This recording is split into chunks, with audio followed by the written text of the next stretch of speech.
Olá, gente! Vamos a mais um dia do nosso preparatório para o TEOC. A gente está, então, na semana 10 e vamos discutir todas as questões de HCC. O que já caiu, como já caiu, quais são as melhores dicas para a gente responder a prova.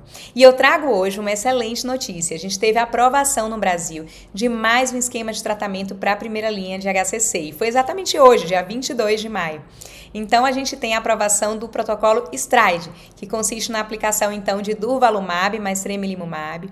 Essa aprovação é aos moldes do estudo Himalaia, que evidenciou ganho de sobrevida global para durvalumab mais tremelimumab versus o braço controle, que era de sorafenib. Tá? Então, a diretriz da SBOC do ano passado já trazia como opção terapêutica, apesar de ainda não aprovado no Brasil. Então, a gente tem aí essa grande atualização no tratamento de HCC para o Brasil, tá? Eu vou começar, então, falando para vocês o seguinte. Toda vez que vocês estiverem diante de uma questão de HCC, o que é que vocês têm que grifar?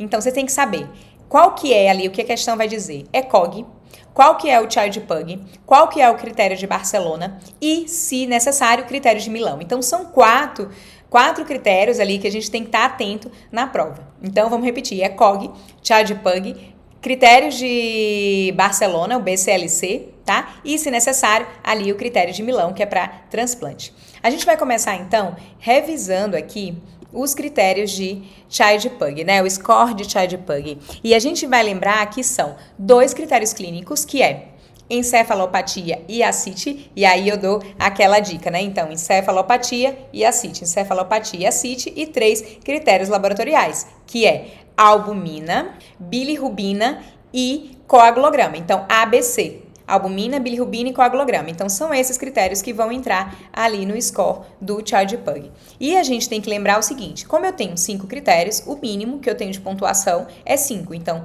só aumenta 1. 5 e 6, Child-Pugh A, 7 a 9, B e C, 10 a 15 pontos, tá? Então, geralmente, as questões você não precisa decorar, mas é bem importante a gente dar uma revisada nesses critérios, vai estar lá no flashcard para vocês. O mais importante que a gente tem são, então, os critérios de Barcelona. E o critério de Barcelona, só para não confundir com o Child-Pugh, ele não começa do A, ele começa do 0 e vai até o D. Então, é 0, A, B, C e D.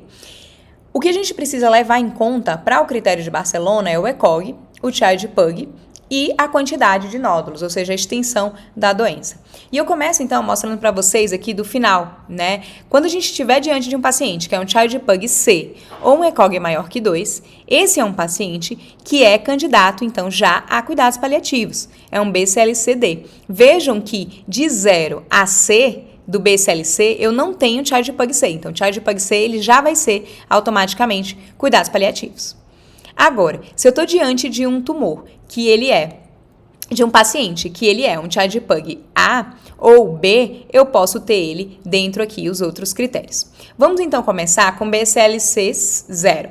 Ele é um paciente, então, que vai ter um nódulo único, e é um nódulo único pequeno, de até 2 centímetros. E é um paciente com ECOG 0 e que tem um Child-Pugh, ou seja, uma função ali hepática muito boa. Então, esse é um paciente que ele vai ser curado facilmente. Então, eu tenho que ter na cabeça que esse tumor único de até 2 centímetros eu tenho que operar. Então, tirar esse tumor. E se o paciente ele não é candidato à cirurgia, eu posso fazer uma ablação. Porém, se eu estou diante de um paciente que tem mais de um tumor, ou seja, tem uma boa função hepática ali, um Child-Pugh A e B, uma performance status boa, um ECOG 0, mas ele tem ou mais nódulos, é o caso, por exemplo, de um tumor maior que 2 centímetros único, né? Ele não é mais 0, ele passa a ser A. Ou até 3 nódulos de até 3 centímetros. Então, 3 em 3. Então, até 3 nódulos de até 3 centímetros. Esse vai ser o paciente, então, que se ele tem um nódulo solitário e ele pode ir para a cirurgia, ele vai para a cirurgia. Porém, se é um paciente que eu tenho um nódulo solitário e eu não consigo operar esse paciente, ele vai ser candidato a transplante hepático. Lembrando que existem alguns critérios de exclusão do transplante hepático, né? E se for o caso do meu paciente, mesmo tendo um nódulo único, se ele não for candidato a fazer cirurgia por uma outra questão clínica do paciente, daí você vai indicar uma quimioembolização, mas não é isso que as questões cobram. Então, elas geralmente vão focar esse paciente como um paciente candidato a transplante. Se eu estou diante ali daqueles 2 a 3 nódulos, né, de até menos de 3 centímetros, ou seja, até 3 centímetros, eu estou falando também de um paciente candidato a transplante. Então, pensou no BCLC-A, ou ele vai para cirurgia, caso seja um nódulo único que dê para operar, ou ele já vai para transplante. Quando eu tenho um paciente que tem múltiplos nódulos, ou seja, ele tem mais de 3 nódulos, tá? Ou nódulos grandes, né? Nódulos maiores que 3 centímetros, daí eu vou estar diante de um paciente BCLC-B, né? E esse é um paciente que ele vai ser candidato a um tratamento local com quimioembolização, ou, se for o caso, né, de uma doença mais extensa, ele vai para terapia sistêmica. Vejam que toda vez que a gente está diante de um BCLC-B, você tem a opção da quimioembolização ou da terapia sistêmica, mas na maioria das vezes as questões elas não vão deixar dúvida. Quando ela quiser indicar um paciente para uma terapia sistêmica, ela vai deixar claro que é um BCLC-C, que é o caso do paciente que tem invasão de porta, linfonodo comprometido ou metástase à distância. Então, esse paciente ele vai para uma terapia sistêmica. E o que a gente tem, então, hoje, aprovado no Brasil, para a primeira linha do HCC? Eu tenho, então, como eu acabei de falar, uma aprovação de hoje, que foi de tremelimumab mais durvalumab. Tenho atezolizumab mais bevacizumab, sorafenib e levantinib. Lembrando que, o que eu tinha, então, aprovado para a segunda linha? Regorafenib, cabozantinib e ramucirumab. O que eu quero chamar a atenção de vocês é o seguinte, essas terapias que eu acabei de citar, né, elas foram estudadas na segunda linha após falha a sorafenib. Então, são estudos pré-era da imunoterapia. Então, quando você opta em fazer imunoterapia na primeira linha, seja atezolizumab mais beva ou agora tremelimumab mais durva, a segunda linha ela passa a ser sorafenib ou levantinib, deixando então o que a gente tinha como dado de segunda linha para uma terceira linha, que é o que mostra esse fluxograma da Nature, de regorafenib, cabozantinib ou ramucirumab. Tá? Então, lembrando que esses estudos da segunda linha, eles foram avaliados em uma população que falhou a sorafenib, não foi na era da imunoterapia. Então, é dessa forma que a gente tem que estruturar o nosso raciocínio, lembrando sempre que a prova, ela vai te direcionar aquilo que é mais comum. Então, geralmente o BCLC-A, se ele é multinodular, você vai pensar em transplante. Tá? Então, se é aquele nódulo único de até 2 centímetros, ele vai operar. E se é um paciente que tem invasão de porta, metástase à distância, ele vai para a terapia sistêmica. Aqui eu mostro para vocês os critérios de Milão. Os critérios de Milão, então, são critérios para indicar o paciente para o transplante. Então, tem que ser um tumor único de até 5 centímetros ou 3 tumores com menos de 3 centímetros. E quando a gente volta aqui nesse fluxograma, a gente observa que o BCLC-A, que é aquele paciente que tem 1 ou até 3 nódulos menores que 3 centímetros, é justamente o paciente que vai ser candidato a transplante, porque ele se encaixa aqui nos critérios de Milão. Então, BCLC-A, ele está incluído nos critérios de Milão, que é de um tumor único com menos de 5 centímetros ou até 3 com menos de 3. Lembrar que não pode ter invasão vascular ou doenças extrahepáticas, tá? Porque, se eu estou diante disso, eu já estou falando ali de um paciente, né, com doença extrahepática, com invasão vascular, de um BCLC-C. Então, não adianta ele ter pouco tumor se ele já tem invasão vascular, né, invasão de porta ou doença à distância. Né, isso muda completamente a classificação. E aí eu volto para vocês, que é um BCLC-C. Veja que aqui no BCLC-C, ele nem coloca o tamanho do tumor. Depende muito mais da invasão, da presença de doença à distância ou doença linfonodal. Lembrando que, se esse paciente, você prevê que ele vai ficar mais de 6 meses na fila de transplante, eu tenho que lembrar das terapias de ponte, que é, por exemplo, uma ressecção, uma terapia ablativa, uma quimioembolização, visto que esse paciente ele pode ficar muito tempo ali na fila de transplante e progredir. Tá? Então, a gente vai, depois que a gente revisa esses critérios, a gente vai ver, então, como que cai na prova. Veja, essa foi do TEOC de 2019.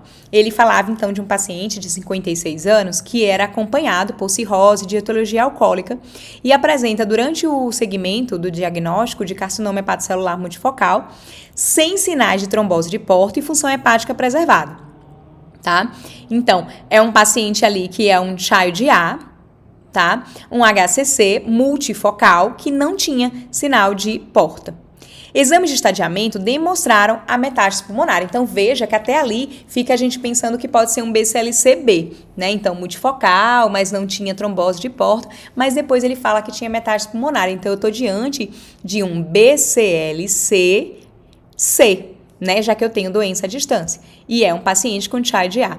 Sobre as opções de tratamento para esse paciente, qual seria a estratégia padrão? E a gente sabe que para o BCLC-C, que é aquele paciente que tem metástase à distância, acometimento linfonodal ou invasão de porta, eu tenho que fazer tratamento sistêmico.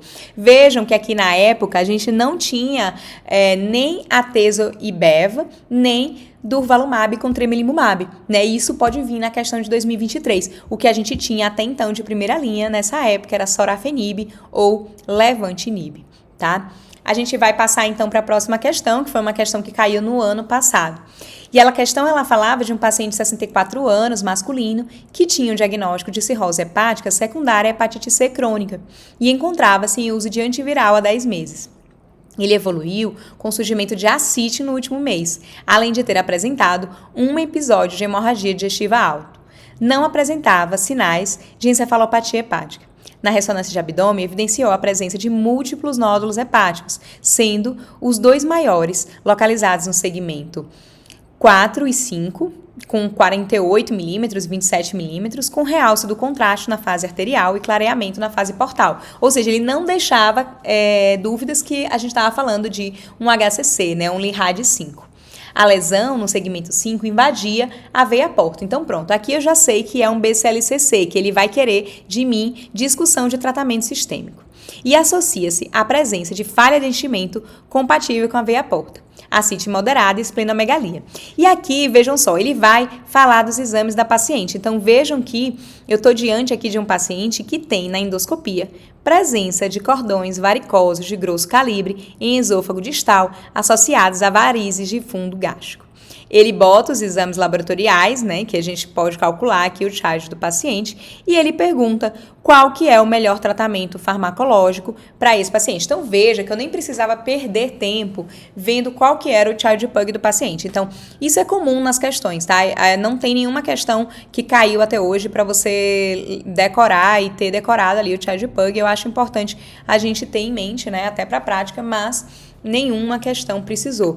Veja que aqui nas opções da questão, que é uma coisa que a gente tem que saber ver prova, se tivesse a opção de cuidados de suporte ou cuidados paliativos, eu ia ver qual é o child pug do paciente, porque se fosse um child pug C, esse paciente, ele iria para cuidados paliativos.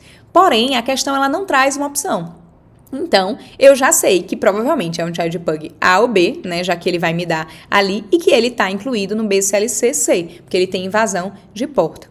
E ele queria saber qual que era o tratamento farmacológico mais adequado com seus respectivos mecanismos de ação. Então, o que pode cair esse ano, né? A gente tem ali durvalumab e tremelimumab, a gente tem o anti-PDL1, mas é um anti-CTLA4. Na época, então, a gente tinha de opção atezo e beva, e aí tá certo, o atezo, ele é um bloqueador do PDL1 e o bevacizumab do VEGF. O sorafenib é uma inibição do MAP quinase, está correto. O cabozantinib, ele faz bloqueio de MET, também está correto. E do VEGF, né, que ele é um inibidor multiquinase. E o ramucirumab, que faz bloqueio 2 do fator de crescimento, né, do endotélio vascular, que é o VEGFR2. Então, eu acabei de dizer para vocês que está tudo correto com relação ao mecanismo de ação. Tá? O mecanismo de ação são exatamente esses. Então, o que a gente tem de opção na primeira linha? Primeira linha poderia ser só A e B, porque a gente sabe que os dados que nós temos de cabozantinib e ramucirumab são para a segunda linha ou mais. Porém, qual que era, então, a pegadinha da questão? A presença de cordões varicosos de grosso calibre em esôfago distal, porque passa, então, a gente ter ali uma contraindicação ao bevacizumab. Então, você tinha que ter se atentado a isso. E a resposta da questão, então, foi sorafenib, com o mecanismo ali correto, que é a inibição da via da MAP quinase. Tá? Então, era isso que eu queria trazer, então, para vocês. A gente se vê amanhã discutindo mais questões e tópicos importantes de HCC.